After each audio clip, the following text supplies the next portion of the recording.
Hello dear friends, Bihar SSC inter level vacancy 2023 के हम लोग प्री और मेंस के सिलेबस डिस्कशन करने वाले हैं दोस्तों। उससे पहले मैं ये जानकारी दे दूं कि जो कैंडिडेट अभी तक इस फॉर्म को अप्लाई नहीं किया है बीएसएससी इंटर लेवल वाला, वो इस फॉर्म को बिल्कुल ही अप्लाई कर दे, क्योंकि इसमें जो वैकेंसी रहने वाली है आप लोगों की अच्छी खासी रहने वाली है। और इसके जो लास्ट डेट है दोस्तों 9/12/2023 तक रहने वाले हैं। और आप लोग लास्ट सबमिट फॉर्म को कर सकते हैं 11/12/2023 तक। ठीक है दोस्तों, मैं इसलिए इस फॉर्म को अप्लाई करने के लिए बोल रहा हूँ कि इसका सिलेबस जो कैंडिडेट अभी तक एनटीपीसी में या रेलवे ग्रुप डी में 1 नंबर से 2 नंबर से छट गए कि नहीं, तो उनका बिल्कुल ही सिलेक्शन हो जाना है, क्योंकि इसमें एनटीपीसी और रेलवे ग्रुप डी का सिलेबस दोनों मिलाकर के इंक्लूड किया गया है। ठीक है दोस्तों, तो हम लोग इसको बिल्कुल ही अच्छे से हर एक चीज़ों के बारे में डीपली जानकारी लेंगे सिलेबस के अकॉर्डिंग। ठीक है दोस्तों, चलिए नीचे की तरफ आ रहे हैं और देख लेते हैं हर एक चीज़ों के बारे में। ठीक, अब चलिए इसमें फॉर्म अप्लाई करने के लिए बस आप लोग 12वीं किए हैं कि नहीं किसी भी बोर्ड से, तो इजीली फॉर्म को क्या कर सकते हैं कि अप्लाई कर सकते हैं। उसके बाद से आयु सीमा के बारे में ये जानकारी है कि 18 से लेकर के 37 वर्ष के बीच में आते हैं। अनारक्षित वर्ग पुरुष वर्ग के हैं तो इजीली फॉर्म को अप्लाई कर सकते हैं। अगर आप लोग अनारक्षित वर्ग महिला कैंडिडेट हैं कि नहीं, तो 40 वर्ष तक आप लोग क्या कर सकते हैं कि अप्लाई कर सकते हैं। ठीक है, उसके बाद से पिछड़ा वर्ग अत्यंत पिछड़ा वर्ग पुरुष महिला है तो 18 से 40 वर्ष के बीच में अप्लाई कर सकते हैं। उसके बाद से 18 से 42 वर्ष अनुसूचित जाति अनुसूचित जनजाति पुरुष और महिला कैंडिडेट 42 वर्ष के बीच में आते हैं तो अप्लाई कर सकते हैं। ठीक है दोस्तों, अब चलिए नीचे की तरफ आ रहे हैं कि नहीं, तो यहाँ पर आप लोग के परीक्षा शुल्क का भी प्रावधान किया गया है। ठीक है, जो आप लोग का चार्ज लगता है तो सामान्य वर्ग पिछड़ा अत्यंत पिछड़ा वर्ग के पुरुष अभ्यर्थी के लिए 540 रुपया है। अनुसूचित जाति अनुसूचित जनजाति बिहार के जो अस्थायी निवासी हैं 135 रुपया। पीडब्ल्यूडी सभी श्रेणी के जो जाति हैं उनके लिए 135 रुपया है। सभी श्रेणी के महिलाएं जो सिर्फ बिहार के अस्थायी निवासी हैं उनके लिए 135 रुपया है। अगर अदर स्टेट से आप फॉर्म को अप्लाई कर रहे हैं कि नहीं, उत्तर प्रदेश राजस्थान से हरियाणा से, ठीक है, अदर स्टेट से, तो आपके लिए 540 रुपया रखा गया है। ठीक है दोस्तों, अब चलिए नीचे की तरफ आ रहे हैं।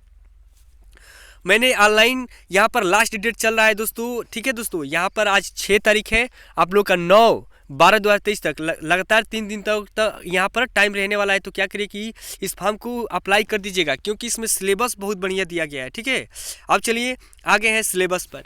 तो सिलेबस में 3 इसमें एक ही प्रश्न पत्र रहेगा, लेकिन 3 पंक्तियाँ हैं, अलग अलग यहाँ से पूछे जाएंगे, जो कि एक पहला है सामान्य अध्ययन, दूसरा है सामान्य विज्ञान एवं गणित, तीसरा है आप लोगों का रीजनिंग।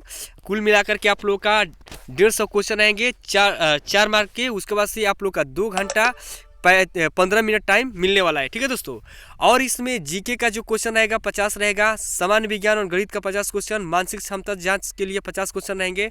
और जानकारी ये दे दूं कि इसमें आप लोग का जो सामान्य विज्ञान और गणित है इसमें 25-25 क्वेश्चन पूछे जाएंगे। ठीक है दोस्तों, अब चलिए नीचे की तरफ आ रहे हैं। तो यहाँ पर जो प्रारंभिक सिलेबस है, तो सामान्य अध्ययन में यहाँ पर खंड क बांटा गया है, जिसमें से एक पहले का बनेगा समसामयिका विषय और दूसरा का बनता है भारत और उनके पड़ोसी देश। ठीक है दोस्तों, तो इसको देख लीजिएगा आप लोग।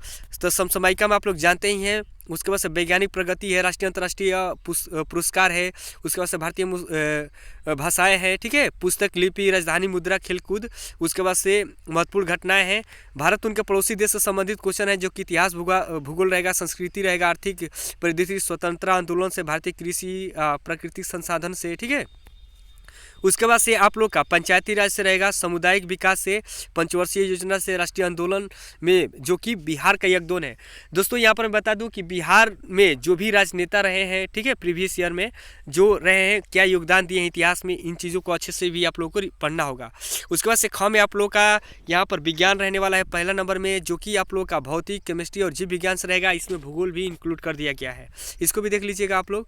उसके बाद से आप लोग का गणित का, जो आप लोग रेलवे ग्रुप डी का कैंडिडेट तैयारी किए हैं, मान के चलिए कि सेम गणित वही रहने वाली है, वही सिलेबस उसका रहेगा, जो कि यहाँ पर औसत ब्याज लाभ हानि अनुपात दिया है। ठीक है, गणितीय संक्रियाएं दिया है, मूलभूत अंक के संबंधित रहने वाले हैं। ठीक, उसके बाद से यहाँ पर मैं खंड ग में बता दूं कि रीजनिंग का क्वेश्चन आप लोग का जो कैंडिडेट अगर एनटीपीसी का तैयारी किया हुआ है तो वो बस वो रिवाइज कर ले, उसका बिल्कुल ही सिलेक्शन हो जाएगा। इसमें क्या है कि सिलेबस बहुत ही बढ़िया है दोस्तों, जो रेलवे का तैयारी किए हैं कैंडिडेट उनके लिए बहुत ही बढ़िया है, क्योंकि इसमें एनटीपीसी और रेलवे ग्रुप डी दोनों का इंक्लूड सिलेबस इसमें जोड़ करके बनाया गया है। अगर पहले से जो कैंडिडेट तैयारी किए हैं उनके लिए बम्पर अपॉर्चुनिटी है इसमें सिलेक्शन लेने के लिए, ठीक है दोस्तों।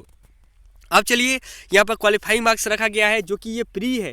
प्री कहने का मतलब ये है कि इसमें 2 पेपर होंगे, ठीक है, एक पेपर होगा प्री, दूसरा होगा मेंस। तो प्री का सिलेबस एकदम यही रहेगा, और मेंस के सिलेबस में आप लोग का 2 पेपर होगा, एक होगा हिंदी का, ठीक है दोस्तों, एक हिंदी का होगा जो कि 100 क्वेश्चन रहेंगे उसमें, और 100 क्वेश्चन में आप लोग का कुल 4 मार्क्स के रहेंगे, ठीक है।